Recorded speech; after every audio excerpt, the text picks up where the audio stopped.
le président Étienne Tshisekedi Mulumba venait de tirer sa dernière révérence. C'est une communication en hommage à Étienne Tshisekedi. François Mwamba va dans un premier temps donner la biographie de l'illustre disparu. Il va ensuite revenir sur les différentes facettes de l'homme en tant qu'intellectuel et opposant. Enfin, parler de ses œuvres et de son héritage. En ce moment où il disparaît, Dieu a voulu qu'Étienne Tshisekedi Mulumba puisse, à la tête de l'opposition, une opposition enfin rassemblée, livrer un dernier combat qui a donné lieu à l'accord politique de la Saint-Sylvestre.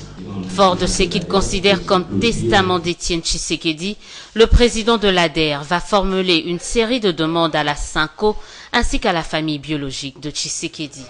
À la SYNCO de permettre la reprise et la conclusion rapide de l'arrangement particulier en cours de négociation, en ce compris la présentation pour nomination par le président de la République du nom du Premier ministre sur lequel le rassemblement a porté son choix du vivant de l'illustre disparu.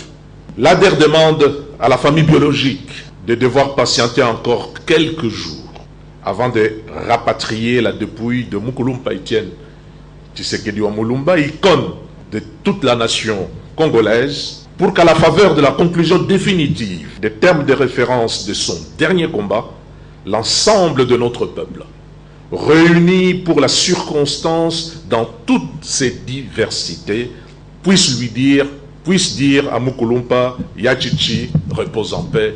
En attendant la réponse de la famille d'Étienne Tshisekedi, l'ADER et François Mwamba se disent d'ores et déjà favorables à l'érection d'un mausolée.